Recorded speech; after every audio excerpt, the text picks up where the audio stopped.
Good morning, student. I am Kruti Miss, your social science teacher. Today I am going to teach you our geography portion, Sem 2, chapter 5th, Major Domains of the Earth. इस chapter में हम क्या study करेंगे? तो जो अर्थ है, as you have read in the first chapter, the Earth is the only planet which has life, मतलब कि आगे के चैप्टर्स में हमने स्टडी किया था कि अर्थ ही एक ऐसा प्लानट है जहाँ पे लाइफ पॉसिबल है and human beings can live here because the life sustaining elements of land water and air are present on the earth. मतलब ह्यूमन को जो मेन एलिमेंट्स की ज़रूरत है, लैंड वाटर एंड एयर, ये सभी प्रेजेंट है अर्थ पे, इसीलिए यहाँ पे लाइफ पॉसिबल है। अब चैप्टर का नाम है मेजर डोमेन्स, मतलब ये कौन से डोमेन्स है? तो डोमेन्स में क्या आएगा? Lithosphere, atmospheres, hydrospheres and biosphere. इन सभी के बारे में हम डिटेल्स में स्टडी करेंगे इस चैप्टर में। The surface of the earth is a complex zone in which three main components of the environment, मतलब कि जो एनवायरमेंट में ये जो थ्री मेन कॉम्प्लेक्स जोन होता है और वो जोन एक दूसरे से ओवरलैप, मतलब एक दूसरे के ऊपर, और इंटरकनेक्ट, मतलब कि एक दूसरे से मिल जाते हैं। The solid portion of the earth on which we live is called the lithosphere, मतलब कि जो अर्थ का जो सॉलिड पोर्शन है वहाँ जहाँ पे हम रह रहे हैं उसको हम कहते हैं lithosphere. The gaseous layer that surrounded the earth, मतलब कि हमारे आसपास जिससे हम ब्रीथिंग करते हैं, जो हमारे सराउंड में जो गैसियस फॉर्म में है वो है atmosphere. Where oxygen, nitrogen, carbon dioxide and other gases are found, मतलब कि एटमॉस्फेयर में हम क्या क्या फाउंड करते हैं? Carbon dioxide, oxygen, nitrogen and other gases. Water covers a very big area of the earth surface and this area is called the hydrosphere.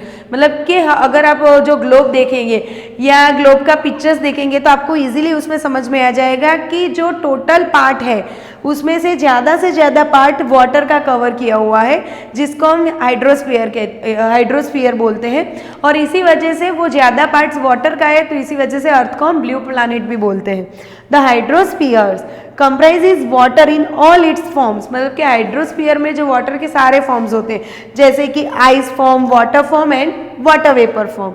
और last वाला है द बायोस्फीयर। तो biosphere is the narrow zone where we find land, water, air together which contains all form of life, मतलब कि जहाँ पे atmosphere, lithosphere और biosphere, मतलब कि लैंड, वाटर एंड एयर सभी का कॉम्बिनेशन हो, वो उसको हम बोलते हैं बायोस्फीयर। और वहाँ पे सारे कंटेन्स होते हैं, वो हमको मिलते हैं। Now let's we move and study the lithosphere। अब हम लिथोस्फीयर के बारे में डिटेल में स्टडी करेंगे कि लिथोस्फीयर क्या है, उसमें कौन से चेंजेस होते हैं, कौन से कंटेन्स होते हैं। तो start the lithosphere. The solid portion of the earth is called the lithosphere. अभी आगे मैंने जैसे आपको बोला कि जो सॉलिड फॉर्म है अर्थ का उसको लिथोस्फीयर कहते हैं। It comprises the rocks of the earth crust and thin layer of the soil that contain nutrient element which sustain organisms। मतलब कि लिथोस्फीयर में क्या होता है कि बड़े बड़े पत्थर होते हैं और साथ में थीन सॉइल का लेयर होता है। There are two main division of the earth surface, the large land masses are, मतलब कि लिथोस्फीयर के दो मेन डिवीजन है और उसमें से जो बड़ा है उसको कहते हैं continents and the huge water bodies, मतलब ज़्यादा मात्रा में पानी का जो होता है कवर एरिया उसको हम बोलते हैं ocean basins. All the oceans of the world are connected with another, मतलब कि वर्ल्ड के जितने भी ओशियन है एक दूसरे से कनेक्टेड है। Look at the map of the world and are all the land masses connected with one another। तो यहाँ पे ये पेज पे आपको ये मैं दिखाई देखिए, ये सभी ये जो पोर्शन है ये ओशियन है, एटलांटिक ओशियन, पैसिफिक ओशियन, ये सभी एक दूसरे से कनेक्टेड है। The level of sea water remain the same everywhere, मतलब कि सी वाटर का जो लेवल है सभी जगह पे सेम है। Elevations of land is measure from the level of the sea, मतलब लैंड का एलिवेशन, मतलब अगर लैंड का मेजरमेंट करना हो तो हम किस तरीके से कर सकते हैं? From the level of the sea. क्यों? क्योंकि यहाँ पे हमने अभी बोला कि the level of sea water remain same everywhere, मतलब कि सी वाटर का जो लेवल है वाटर वो सभी जगह पे सेम है। Which is taken as zero, मतलब कि अगर हमको लैंड का एलिवेशंस करना हो तो हम लेवल ऑफ द सी मतलब सी का जो लेवल है वहां पे 0 से अगर हम स्टार्ट करेंगे, so we can easily find out the elevation of the land. The highest mountain peak, हमको पता है कि हाइएस्ट माउंटेन पीक कौन सा है, माउंट एवरेस्ट। तो उसकी पीक कितनी अबव, वो सी लेवल से कितना मीटर्स अबव है, 8848। It is also useful for your MCQ and one word answer, मतलब कि वन वर्ड आंसर में आपको ये यूजफुल होगा कि name the highest mountain peak, तो Mount Everest, and say that length of metre above the sea level, तो 8848। The greatest depth of 11,022 meters in recorded at Mariana Trench in the Pacific Ocean। अब गहराई के बारे में, depth मतलब कितना गहरा है, वो अगर जानना हो तो सबसे गहरा है वो पैसिफिक ओशन में है, मराइना ट्रेंच। उसकी डेप्थ की लेंथ कितनी है, 11,022 meters। Could you imagine that depth of the sea is much more than the highest point? आपको इसको देख के ये भी इमेजिन होगा, ये भी समझ में आएगा और ये भी क्वेश्चन अराइज होगा कि ये कितना डेप्थ मतलब कितना गहरा है। अब कॉन्टिनेंट्स, जैसे कि हमने यहाँ पे लिथोस्फीयर में पढ़ा था, दो मेजर फॉर्म्स है, एक है कॉन्टिनेंट्स और एक है ओशियन बेस। तो first one is continents. There are the major 7 continents. World में टोटल कितने कॉन्टिनेंट्स है, you all are know 7, and these are separated by large water body, और वो एक दूसरे से वाटर बॉडी से सेपरेटेड है। These continents are Asia, Europe, Africa, North America, South America, Australia and Antarctica। ये 7 मेजर कॉन्टिनेंट्स हैं। Look at the map of the world। यहाँ पे आगे हमने जो ये मैप है उसमें आप इजीली देख सकते हो, ये जो है एशिया है, ये नॉर्थ अमेरिका, साउथ अमेरिका, ये ऑस्ट्रेलिया, ये एंटार्क्टिका, ये सभी हमको इस मैप के थ्रू वो इजीली कॉन्टिनेंट हम अंडरस्टैंड कर सकते हैं। Now we will discuss all the continents. First one is Asia. Asia is the largest continent. It cover about the 1/3 of the total land area of the earth। मतलब कि Asia है वो सबसे बड़ा लार्जेस्ट कॉन्टिनेंट है, और जो total अर्थ का सरफेस है उसमें से 1/3 पार्ट एशिया ने कवर किया हुआ है। The continent lies in the eastern hemisphere. ये जो कॉन्टिनेंट है वो ईस्टर्न हेमिस्फीयर, जैसे कि नॉर्थ, साउथ, ईस्ट, वेस्ट, ऐसी जो 4 डायरेक्शन है उसमें से ईस्टर्न पार्ट में, ईस्टर्न हेमिस्फीयर में एशिया वहां पे लाइज है, मतलब कि वहां पे है। The Tropic of Cancer passes through this continent. इस कॉन्टिनेंट में से ट्रॉपिक ऑफ कैंसर भी पास होती है। Asia is separate from the Europe by the Ural mountains on the west. मतलब कि एशिया यूरोप के बीच में एक बहुत ही थिन लेयर है जी, वो एक दूसरे से कैसे सेपरेटेड है, यूरल माउंटेन से। तो the combined land mass of Europe and Asia called the Eurasia. Suppose Europe और एशिया का कंबाइन हो तो उस लैंड को क्या बोलते हैं हम, Eurasia. Now our second continent that is Europe. Europe is much smaller than Asia, मतलब एशिया से थोड़ा छोटा है। The continent lies the west of Asia. Asia का जो वेस्ट पोर्शन है उस जगह पे ये है Europe. The Arctic circle passes through it and it's bound by water body on 3 sides. मतलब कि जो आर्कटिक सर्कल है वो वहां से पास हो रहा है, और ये जो स्टेट है it's bounded by water body 3 sides. उसके तीनों साइड्स क्या है, वाटर बॉडी, मतलब कि पानी है। Look at the map of the world and locate it. तो आप अपने टेक्स्ट बुक में ये जो मैप वाला जो पेज है वो आप देखोगे तो आपको इजीली अंडरस्टैंड हो जाएगा कि Europe its cover in 3 sides by the water body. Now our third continent that is Africa. Africa is the second largest continent after Asia. Asia के बाद का सेकंड लार्जेस्ट कॉन्टिनेंट कौन है, अफ्रीका। द इक्वेटर और zero latitude runs almost through the middle of the continent.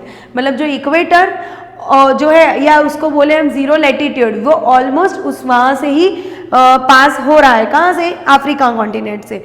A large part of Africa lies in the northern hemisphere. मतलब Africa का जो larger part है, बड़ा वाला पार्ट क्या है, नॉर्दर्न हेमिस्फीयर में से, नॉर्दर्न हेमिस्फीयर पे। उसी तरह से फिर से अगर आप वो मैप में देखोगे तो you will find that it is the only continent through which the Tropic of Cancer, the equator and the Tropic of Capricorn passes। It is also used for your one word answer and also the MCQ form। Which continent, क्या question पूछा जाएगा कि which continent is past the tropic of Cancer, equator and tropic of Capricorn। तो your answer is Africa, मतलब कि ये एक ही ऐसा कॉन्टिनेंट है जिसमें से equator, tropic of Cancer and Tropic of Capricorn pass होता है। The Sahara desert, the world's largest hot desert, is located in Africa. Sahara desert का तो नाम आपने सुना होगा, वो वर्ल्ड का लार्जेस्ट हॉट डेजर्ट है, वो भी अफ्रीका में है। The continent is bound on all side by oceans and seas. इस कॉन्टिनेंट से उसकी भी चारों ओर बाउंड्री सीज और ओशियन ही है, वो भी आप फिगर में देखोगे तो you can easily find out. And you can also notice that the world longest river the Nile flow through the Africa. अब ये भी एमसीक्यू है कि world longest river, which is world longest river, तो that is Nile, और वो भी सहारा में से ही, वो भी अफ्रीका में से ही फ्लो हो रही है। Notice where the equator, the Tropic of Cancer and Tropic of Capricorn pass in the map of Africa. मतलब आप अफ्रीका का मैप देखोगे या अभी आगे जो पेज पे मैप है वो देखोगे तो you can easily understand that the equator, tropic of capricorn, tropic of cancer, ये सभी अफ्रीका में से ही पसार होता है। North America is the third largest continent of the world का थर्ड लार्जेस्ट कॉन्टिनेंट कौन सा है? North America. It is linked to south America by a very narrow strip of land called the isthmus of Panama. मतलब कि जो north America है वो south America से कनेक्टेड एक नैरो स्ट्रिप लैंड है और उसको बोला जाता है इस्थमस ऑफ पन्नमा। मतलब कि अगर आपको ऐसा कोई क्वेश्चन पूछा जाए कि नॉर्थ अमेरिका साउथ अमेरिका से नैरो स्ट्रिप लैंड से कनेक्टेड है तो उसको क्या बोला जाता है, उसको क्या कहा जाता है? तो the isthmus of Panama. The continents lies completely in the northern and western hemisphere. ये जो नॉर्थ अमेरिका है वो completely western and northern hemisphere पे है। 3 ओशियन सराउंडेड दिस कॉन्टिनेंट। अब जो 3 ओशियंस है उसके सराउंडेड है। Can you name this oceans? कौन से ओशियन है? If you saw the map you can easily understand कि which oceans are surrounded by the north America. Now our another continent that is south America. South America lies mostly in the southern hemisphere. Which ocean surrounded it on east and west? तो आपको ये भी देखना है कि जो south America है mostly southern hemisphere पे ही लाइज है, मतलब कि वहाँ पे ही है। तो आप मैप में देखोगे तो आपको समझ में आ जाएगा कि उसके आसपास कौन से ओशियन है। The Andes world's longest mountain range, जो वो हमने बोला था वो माउंट एवरेस्ट की वो जो पीक था, और ये लॉन्गेस्ट माउंटेन रेंज है। कौन? The Andes. The runs through its length from the north to south. वो कैसे फैली हुई है? North to south. South America is the world largest river, the Amazon. World largest river भी साउथ अमेरिका में कौन सी? Amazon. Now our another continent that is Australia. Australia is the smallest continent that lies entirely in the southern hemisphere. सबसे छोटा continent है Australia और वो southern hemisphere पे पूरा ही पूरा फैला हुआ है। It is surrounded on all side by oceans and sea. It is called an island continent. First of all you have another question arise in your mind कि what is island? If any land surrounded by water body, मतलब कोई एक land है उसकी चारों ओर पानी है तो उसको उस लैंड को हम बोलते हैं आइलैंड। तो इसीलिए ऑस्ट्रेलिया को भी आइलैंड बोला जाता है। क्यों आइलैंड कॉन्टिनेंट? क्यों? Because it is surrounded on all sides by oceans, मतलब कि उसकी चारों ओर ओशियंस और सी ही है, इसी वजह से ऑस्ट्रेलिया को आइलैंड कॉन्टिनेंट भी कहा जाता है। Now our last continent that is Antarctica. Antarctica is completely in the southern hemisphere, is a huge continent. Southern hemisphere का huge continent है ये। The south pole lies almost at the center of the continent. जो south pole है वो almost इस continent में से निकलता है। As it is located in the south polar region, it is permanently covered with the ice sheet. मतलब कि यहाँ पे 12 महीना 1 ईयर और कंप्लीटली वो कवर होता है आइस शीट से। There are no permanent human settlements, तो इसी वजह से यहाँ पे परमानेंट ह्यूमन सेटलमेंट पॉसिबल नहीं है। India also has a research station there and these are name as Maitri and Dakshin Gangotri. मतलब कि इंडिया ने यहाँ पे 2 स्टेशन सर्च किए तो उससे इनको 2 स्टेशन मिले जिनका नाम है मैत्री एंड दक्षिण गंगोत्री। ओके, इसी तरह से हमने ये पूरा लिथोस्फीयर स्टडी कर लिया। Now we will study hydrosphere. The earth, first of all what is called hydrosphere?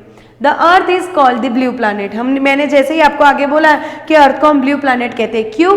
क्योंकि जो प्रॉपर है उसका ज्यादातर भाग, अर्थ का ज्यादातर हिस्सा वो वाटर से कवर्ड है। More then 71% of the earth is covered with the water and 29% is with the land. मतलब टोटल अर्थ का जो 100% है उसमें से 71% वाटर से कवर्ड है और बाकी का जो 29% है उसमें ही लैंड है। तो इसी वजह से अर्थ को ब्लू प्लैनेट भी कहा गया है। Hydrosphere consist of water in all its form. मतलब हाइड्रोस्फीयर में वाटर के सारे फॉर्म्स हैं, ice form, solid form, liquid form and gaseous form. तो सॉलिड फॉर्म में क्या है? आइस, लिक्विड फॉर्म में वाटर और गैसियस फॉर्म में है water vapour. As running water in oceans and rivers and in lake, ice and glaciers, underground water and the water vapour in atmosphere all comprise the hydrosphere. मतलब कि पहले मैंने जैसे बोला कि वाटर के सारे फॉर्म हाइड्रोस्फीयर में अवेलेबल है। More than 97% of the earth water is found in the oceans and it is too salty for the human use. अब हमने ये तो स्टडी कर लिया कि टोटल 100% में से 71% जो अर्थ का है वो वाटर से कवर्ड है, पर उसमें भी जो 97% वाटर है वो सॉल्टी है, वो सी से, तो it is not useful for the human. A large portion of the rest of the waters is in the form of ice sheets and glaciers or under the ground, and very small percentage of water is available for the fresh water for human। मतलब कि जैसे बोला कि 97% तो सी water है वो तो salty है, तो वो सभी ये आइस शीट के फॉर्म में, ग्लेशियर्स फॉर्म में या अंडरग्राउंड फॉर्म में, उसमें से थोड़ा बहुत ही स्मॉल परसेंटेज ही फ्रेश वाटर है जो ह्यूमन के लिए यूजफुल है।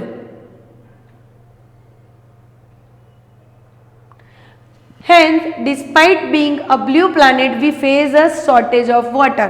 यहाँ पे ये भी है कि ब्लू प्लैनेट अर्थ होने के बावजूद भी we also face the shortage of water. इसमें इतना ज्यादा पानी है, वाटर मतलब कि अर्थ में ज्यादा पार्ट तो वाटर से ही कवर है, पर 97% जो वाटर है वो salty, it is not useful for human.